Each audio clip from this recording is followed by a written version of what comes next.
Where do you throw the toss, and how high do you throw the toss?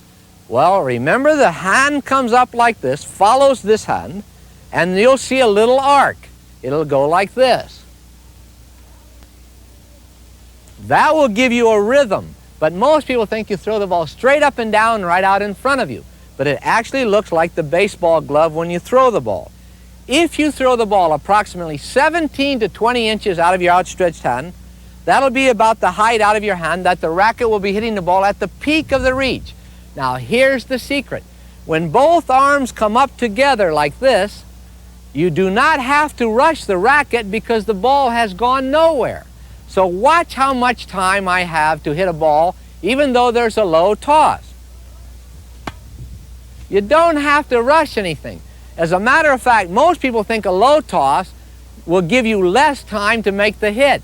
Wrong. If the two hands go together, now you'll have almost 10 times longer to hit a ball because you can hit it just before the peak, at the peak of the toss, and just below. But if you throw the ball high, it drops through the hitting zone. Watch what happens if you have the typical trophy look. The left hand goes up first. The racket is down. But now you must calculate gravity. And when this left hand goes up in the air, if it reaches the peak, for example, 2 full seconds before this racket swings, you must throw the ball about 48 feet in the air. That means someone on the 4th floor should see you tossed. So don't give us the trophy look. Bring both hands together like you're going to throw the ball. Now you get a nice, easy rhythm, and you get more time to swing.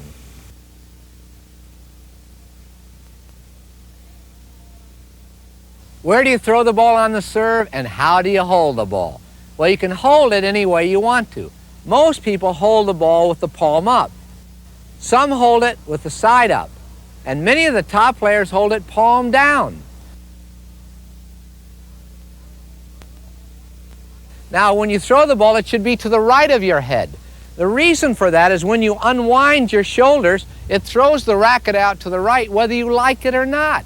If you throw the ball straight out in front, you now turn, the ball's not here, it's out there. So here's what it looks like.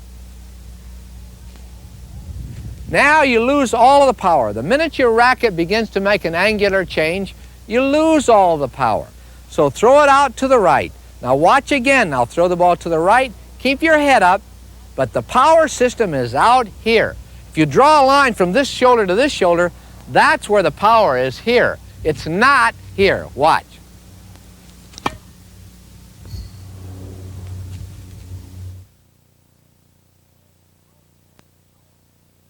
Most people think power comes from having a real strong wrist snap. But that's not it. Power really comes from a forearm snap. So you need a loose elbow to go with a loose wrist. We took some of the top players in the world, calculated 100 serves, and we found almost no wrist movement just before impacting the ball. It all comes back in here, more wrist at this point, but up at the top, it's forearm twisting. As a matter of fact, the hand never makes this movement. The hand makes this movement. It pronates. Well, you've got to have a loose elbow. So we see people come back to serve, the elbow gets tight, and they swing this way. And they think it's in the wrist. But you see, if the arm is stiff and you try to snap the wrist, you can't get power. As a matter of fact, most people who try wrist hit themselves in the thigh. Now, can you feel a loose elbow? Well, the problem on the serve is sometimes when you go back here, the racket gets out of your peripheral vision. And when it gets out of your vision, you can't see what's going on. So people swing like this, and we'll say, man, take a look. Didn't you see your elbow was tight? Didn't you feel it? And they go, look, I'm just happy to be alive. Well, I'm telling you right now, you've got to think spaghetti. So when you get ready to serve, look at some of those top players. They may get like this at first, but then they start to loosen up. You want a loose elbow, a loose arm, so that when you stop the body, the arm can snap. So watch this one. Very relaxed, loose arm, loose forearm, loose hand. Look at that power system. It all comes from being loose. So don't think about the wrist, think about the forearm. Go spaghetti.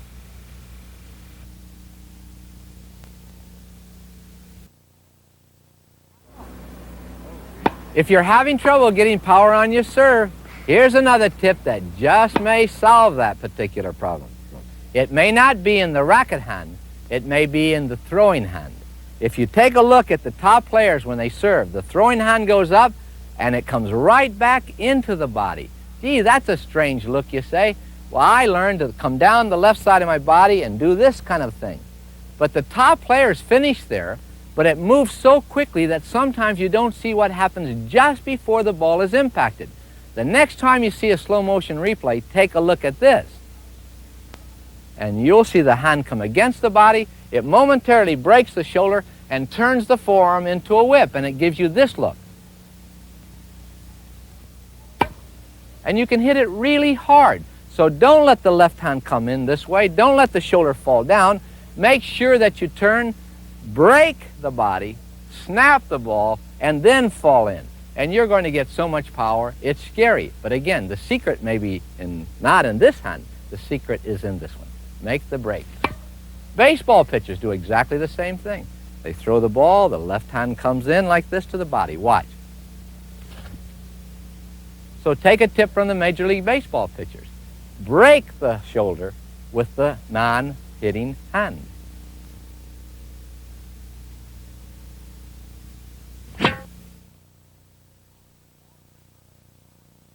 All great players must learn how to control spin on the serve. Now, when you're serving and you turn around into the ball and you hit the ball squarely on the backside, that's a flat serve. Squarely on the back. And remember, you cannot hit down. The racket will probably be vertical at the impact point on nearly every flat serve. We did the famous basketball player Artis Gilmore, 7'2". He was too short to really hit down on the ball. Watch the flat serve in slow motion.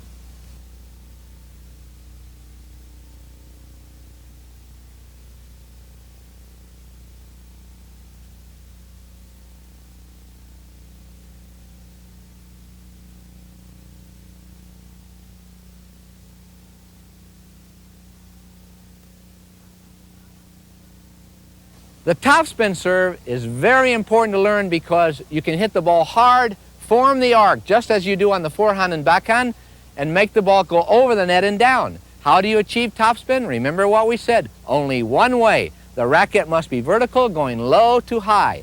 Same on the serve, the racket's vertical, going low to high. So on the topspin toss, can you throw the ball at the peak of your reach?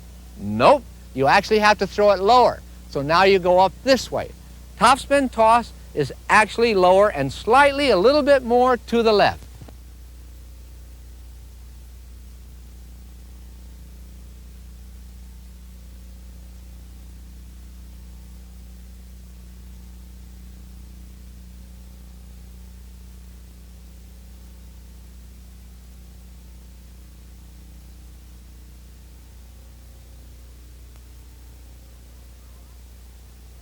The slice serve puts sideways spin on the ball, and it can curve away from an opponent.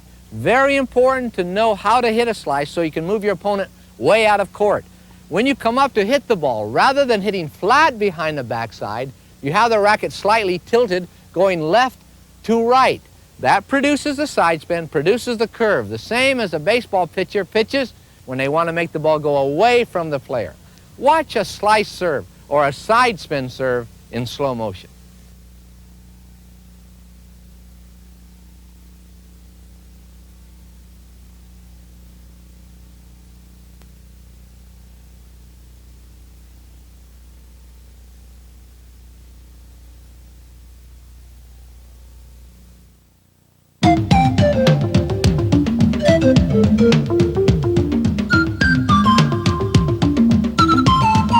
I'm going to try to make this game simple for you. It's not a difficult game, but sometimes it's very difficult to do the simple things. But you're going to be amazed at how well you can play if you master 3 or 4 little concepts. I'm telling you, it will amaze you. When you hit the ball, you have to have the racket pointed towards the target. That's one. So that just means get it going out towards the target as long as you can. You have to know how to go low to high to hit the ball. You have to know to what spot you want the ball to go.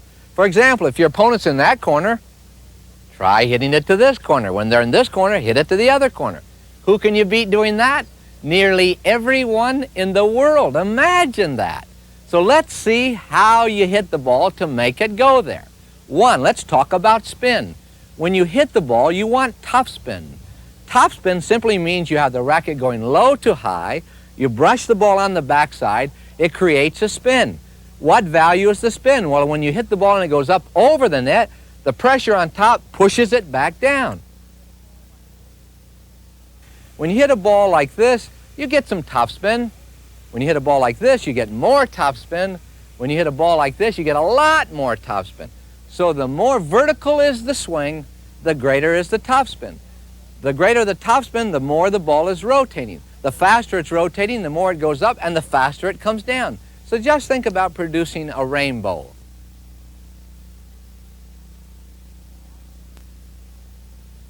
Now, why do you want to produce a rainbow? Because when you swing straight across, no one, not you, no pro is strong enough to hit the ball over the net on a horizontal plane. Think about that. Watch when I hit this ball. I'll swing really hard and swing this way, but watch where it goes. See, I can't get it over the net. So in this game, you're going to have to learn how to go low to high, make the ball go over the net and in. Is that a difficult thing to do? Yep. The reason is because you have a tendency to get the racket on the same level as the point where you're going to meet the ball. It's as natural as anything.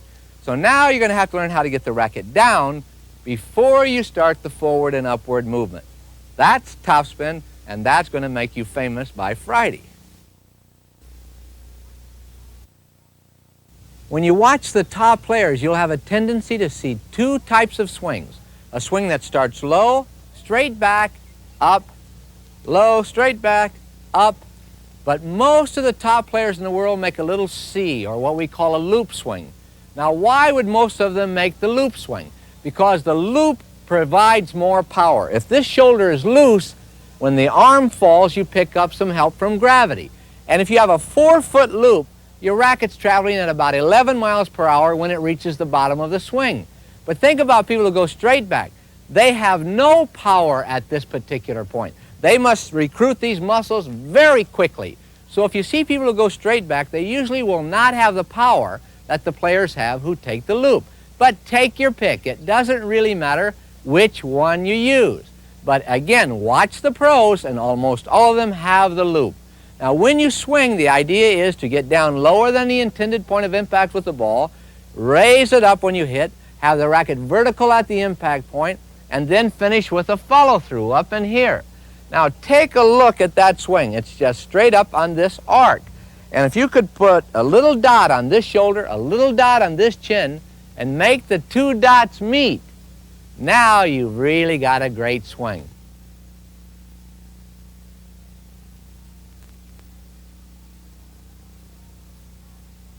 Now, what about power from the body? We talked about power from the arm. The body power comes in 4 segments. From the foot to the knee is segment 1. From the knee to the hip is segment 2. Hip to the head is 3. Arm and racket's 4. And it's the same whether you're hitting a backhand, a forehand, two-handed backhand. It makes no difference. You must use your body in segments. When you turn your body to get ready to hit with power, the first segment that turns into the ball and arrives at its destination is segment 1, to the knee. Second segment is 2, then 3, and then 4. Watch how it looks. 1, 2, 3, 4. Now, what's so important to remember on all strokes during this series is that when one segment stops, the next segment speeds up. That's important.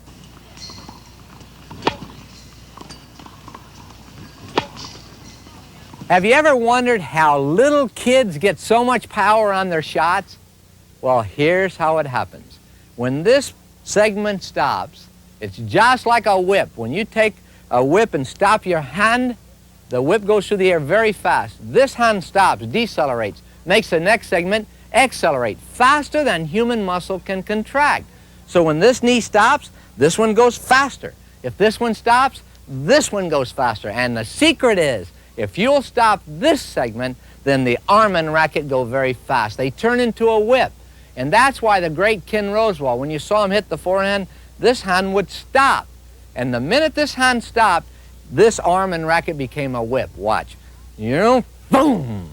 That is so important to learn. And if you'll watch some of the great players on the backhand side, Elliot Telscher, Ivan Lendl, when they hit, you'll see them turn, and then this hand will go out. It stops the body and makes this arm become a whip. That's how people get power, and that's why you do not have to be big and muscular to hit it if you'll understand some of the physical laws. So now you're all set to hit the forehand. You make this turn. Remember, if you'll just think about putting the racket against your belly button, now you turn back with the hand and the racket. Now when you get to this point, just before you hit, stop with the belly button. Watch. Stop, and this becomes a whip, and you'll hit so much harder, it'll almost scare you. But what do most people do? They don't use the whip. They just keep right on going. And they never turn the arm and racket into a whip.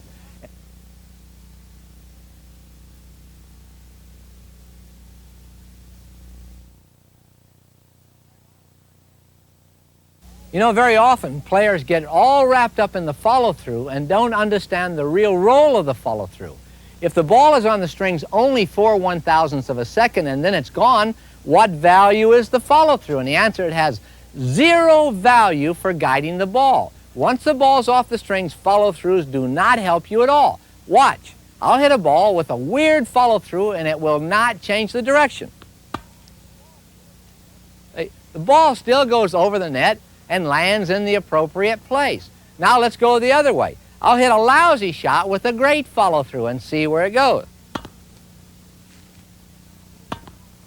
It is not the follow-through's purpose to carry the ball. The real reason you work hard on a follow-through is in case you're too early. If you hit the ball here all the time, that's super. You don't need a good follow-through. But if you're too early on the shot and you don't hit it here, but you hit it here, if you have a good follow-through, that will ensure your shot. So the reason for a follow-through is in case you're too early on your swing. What happens if you're too late? Nothing can bail you out.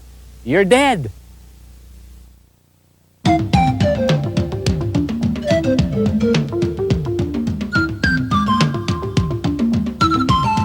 are two things to remember on backhands. If you have strong extensor muscles, it'll help you keep the racket steady. The other is attitude. Keep this in mind. When you hit a forehand, you're hitting even with the front side of your body. There's a slight pinch sometime in the shoulder right at this position, and that has a tendency to slow down the upper arm. When the upper arm slows down, the lower arm or forearm has a tendency to speed up, come around your body, makes it difficult to hit a straight ball. But look what happens on the backhand. On the backhand, little pinch maybe on the backswing, but as you go towards the ball, you're going away from the body. That gives you a nice, easy swing. Now, where should you hit the ball in relation to your body? On the forehand, we said even with the front side. But on the backhand, just simply take the racket, lay it against your side, lay the arm down. Now you get your backhand grip, hold the racket. That's where you'll hit the backhand. If you hit a one-handed backhand. But if you hit a two-handed backhand, now think forehand. If the left hand's on it, if you're a right-handed player, you hit even with the front side again. So if you're one-handed forehand, even with the front side of your body, two-handed backhand, even with the front side of your body. One-handed backhand, lay the racket down, hold your arm out like this, and then get your grip.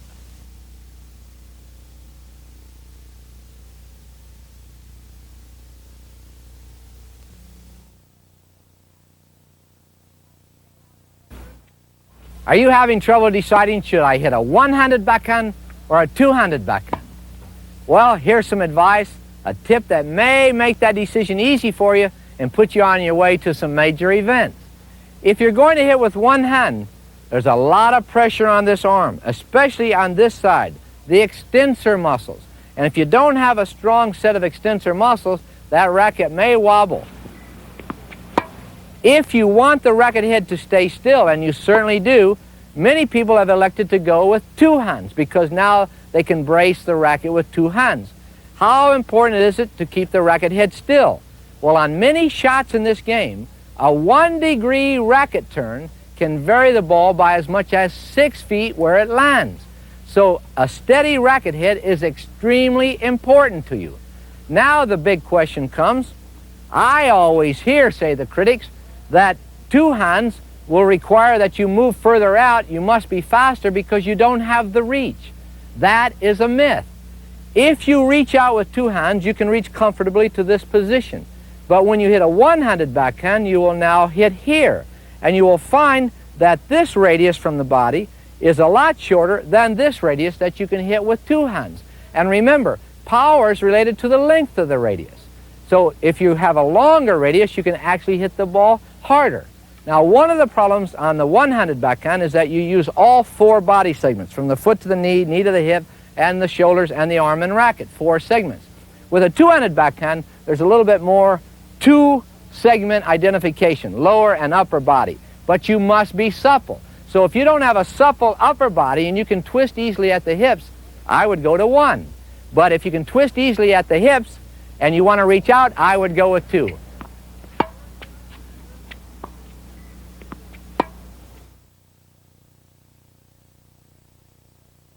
When you're playing this game, first of all, the attitude must be proper. You are too short. You can't hit down on a ball. You must lift the ball. You know you have to be 6 feet 7 inches tall to stand behind the baseline, look over the net, and see any part of the back line on a tennis court. Well, that's unbelievable. But if you think that you're short hitting up, then it's going to help your game. Now, if you'll also understand that the lower part of your body, your legs, your thighs, are much stronger normally than your arms, especially for women. So if you'll learn to lift the body when you hit, then you're going to get more power, plus lift it over the high net. Now, when you lift, people say, I can't get the power that way, though, because I should be getting all the body into the ball. But you know something? We've done a lot of research on this. And when you lift your body, you can literally double the force that you can put into the ball. But then the argument comes out that when you lift, you're going to knock the ball too far out. But remember, if you have parallel vectors, if the racket is going at this angle and the body's going at that angle, you also can impart a little topspin. The ball goes over and down.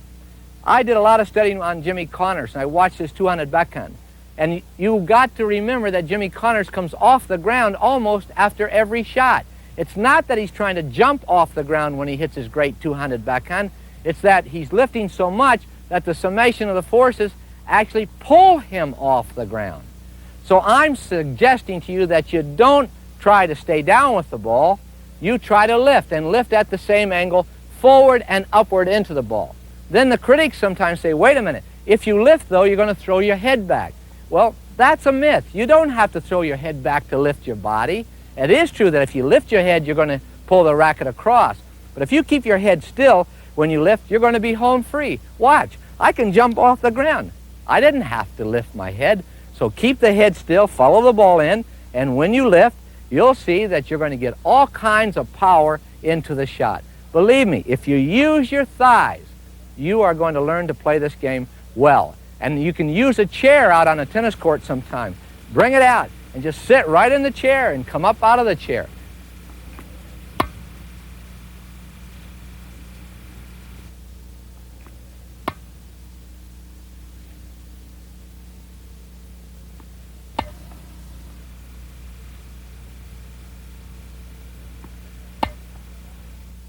Just remember, Jimmy Connors, eat your heart out, because the rest of us are going to get a good backhand.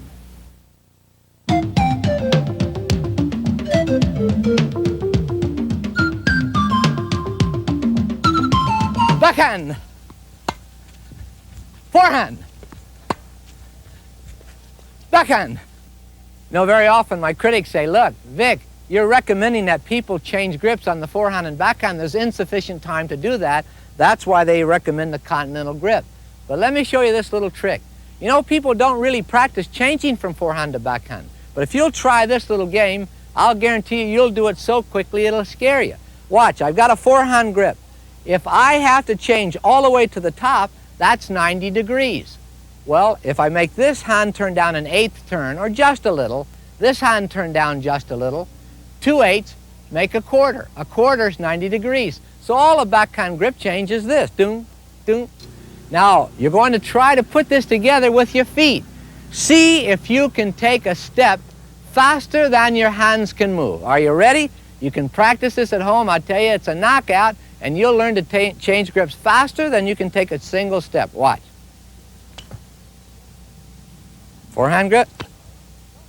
Backhand already. Notice that my hands are beating my feet. Try this, but remember, do it alone, because when people see you playing this crazy game, they're going to think you're weird.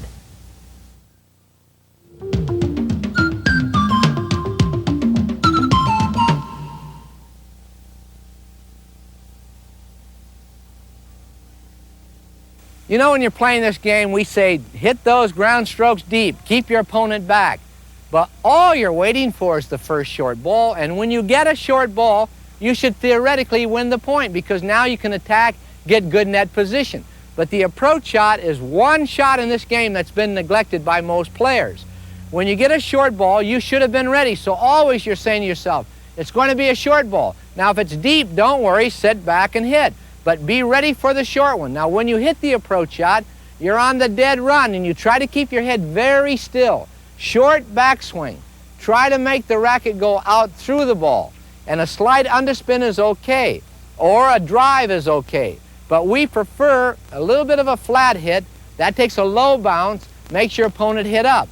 To which side do you hit the approach shot? You always hit to the weaker side, the side that the opponent's going to give you a higher ball and slower ball for an easy volley or an easy overhead. So let's go through it. I'm waiting for the short ball. I get it. Here it comes. Now I run through it. The racket's high. Keep right on going into the net. Get your position, be ready to go. The approach shot, racket head up, elbow up, go out through the ball. Don't cut down on it. Don't roll the racket over. Hit through to the target. Try to get depth. That'll get you close to the net. Better volleying position, better overhead position.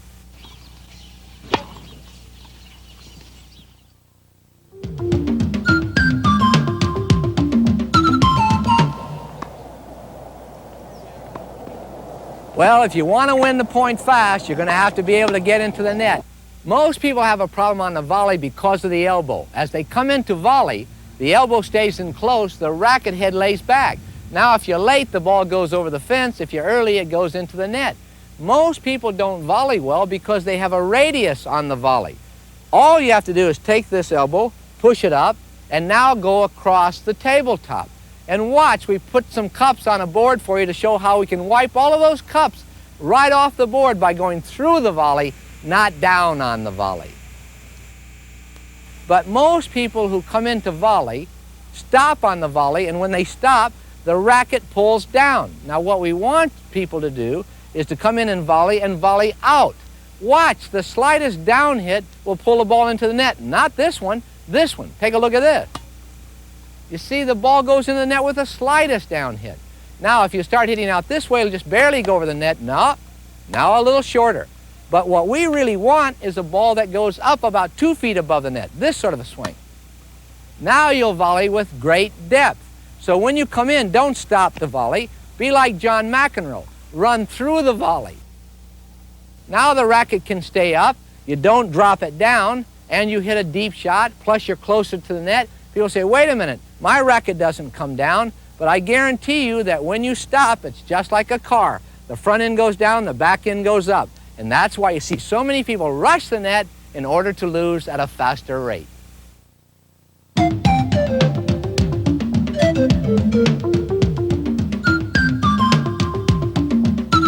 Do you have trouble with balls coming at your feet? Most people don't like them. They just kick them.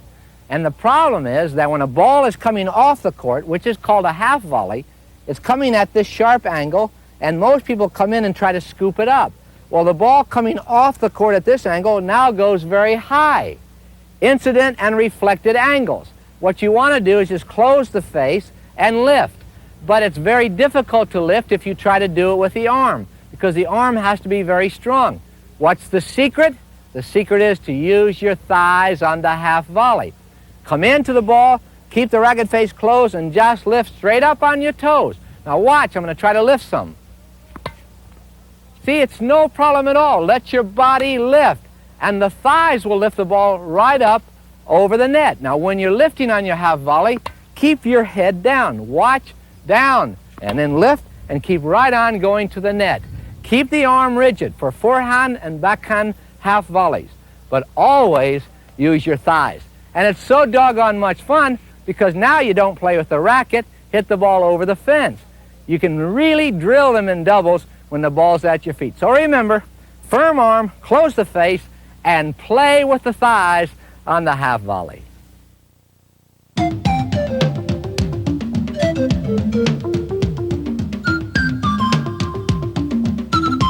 When you are swinging, you need a smooth swing on the overhead.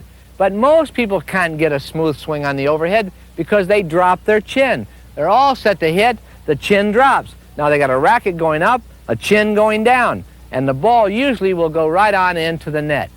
The next point is to use your entire body.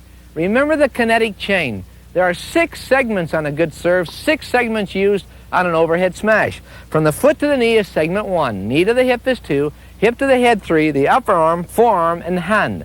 So 6 segments, and they unwind from the ground up. Well, you need all 6 segments to work in order to hit a smooth, powerful overhead. But most people can't do that because they point the finger at the dropping lob.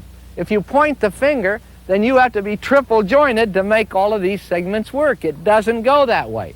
That's why the top players do not point their finger first, they point the elbow. Because if you point the elbow first, then you can unwind all of the segments. Now keep in mind that the overhead smash must be hit up. When a ball is dropping at a 45-degree angle, you must hit up 8 degrees in order to hit the ball only about 43 feet long. Dr. Patrick Keating, a physicist, showed us conclusive evidence that you must hit up on a dropping ball for the overhead smash. And boy, when we run the test, it's a knockout. But people get up to hit the overhead, they hit it down, walk to the net, and get their ball. Remember that the overhead smash is an all or nothing shot. You must go for it. Most people begin to choke on the overhead, and then they get nervous. Now they push it, and they're stuck in no man's land, and they push a little easy overhead, and people come in and put the ball away. You're better off, in my opinion, to knock the heck out of the overhead, miss 2 or 3, and get your rhythm and timing back than you are to punch the entire match and lose to Mickey Mouse.